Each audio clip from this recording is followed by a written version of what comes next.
Okay, selamat pagi. Okay, hari ini kita akan belajar bagaimana untuk menentukan titik persilangan bagi dua garis lurus. Okay, ada dua kaedah dia. Okay, yang pertama adalah kita guna kaedah graf. Okay, yang kedua adalah kaedah penyelesaian persamaan serentak menggunakan sama ada kaedah penghentian ataupun kaedah penghapusan. Okay, kita tengok kaedah graf. Okay, contoh 6. Okay, kita nak tentukan titik persilangan bagi garis lurus yang pertama. Okay, 2x tambah y sama dengan 5. Okay, garis lurus yang kedua adalah x tambah 2y sama dengan 1.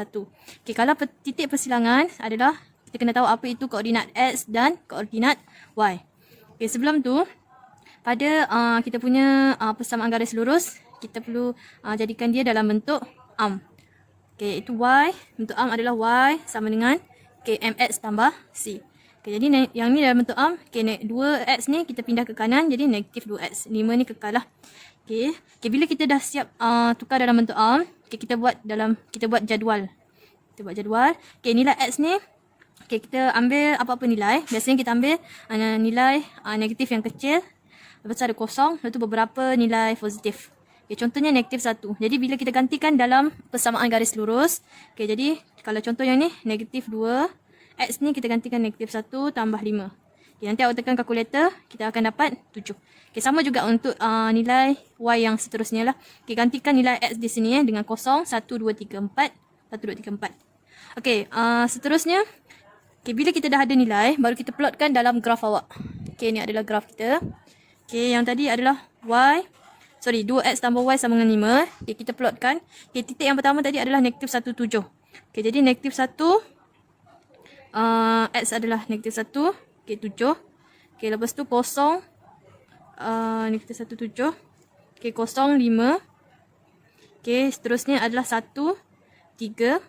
Okay, 1, 3 yang ni. Lepas tu 2, 1 sampai habis. Okay, bila dah plot, okay, lepas tu kita gariskan titik-titik yang kita plotkan. Okay, seterusnya baru kita buat yang garis lurus yang kedua. Sama juga. Okay, jadikan dia dalam bentuk arm iaitu y sama dengan mx tambah c. Okay, bila dah dapat dalam bentuk arm, okay, kita buat dalam table. Okay, pilih nilai x ni ada negatif dan juga positif. Sebarang nombor saja. Kalau nak senang, okay, kita bermula dengan negatif 1 lah. Kosong. Okay, 1, 2, 3. Okay, kalau di sini ada 1, 2, 3, 4, 5, 6, 7. Okay, 7 nilai x. Okay, lepas tu awak cari nilai y dia. Sama jugalah. Okay, jadi negatif 1 per 2. X kita yang pertama adalah negatif 1 tambah 1 per 2. Okay, lepas tu awak tekan kalkulator. Nanti akan dapat 1. Okay, seterusnya kita plotkan graf kita. Okay, nilai yang pertama adalah negatif 1, 1. Okay, jadi pada paksi yang kita buat, okay, negatif 1, 1. Okay, plotkan titik. Yang kedua adalah kosong. Y 1 per 2. Jadi kosong 1 per 2 adalah di sini. Okay, seterusnya 2 negatif 1 per 2. Jadi 2 negatif 1 per 2 ke bawah. Dan habis. Okay, lepas tu dah siap plot. Kita gariskan. Kita sambungkan titik-titik plot. Satu garis. Okay, seterusnya kita tengok di mana persilangan antara dua garis lurus adalah di sini. Iaitu nilai dia adalah 3 negatif 1. Jadi titik persilangan kita adalah 3 negatif 1. Okay, untuk buat skala, okay, biasanya kita menggunakan skala yang bersesuaian lah. Kalau tadi kita dah guna nilai x kita adalah dari 1 hingga 4. Jadi maksudnya skala pada x adalah 1 lah. Jadi 0, 1, 2, 3, 4, 5, 6. Okay, untuk y pun, okay, untuk buat skala pada y, kita kena tengok nilai y yang kita dapat daripada jadual tadi. Ikut kesesuaian. Okay, kalau contohnya, kalau ada satu garis lurus, contohnya y sama dengan 4. Okay, satu lagi garis lurus x sama dengan 3.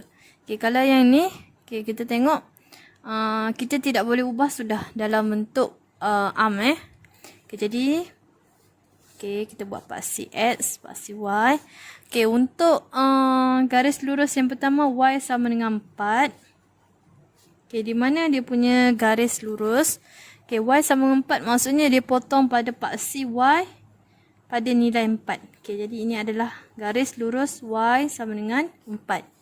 Okay, kalau x sama dengan 3, maksudnya dia potong pada paksi x pada nilai 3. Okay, jadi ini adalah garis lurus x sama dengan 3. Jadi persilangan antara dua garis lurus ini adalah di tengah. Iaitu nilai x dia. Okay, kita nak tahu titik persilangan.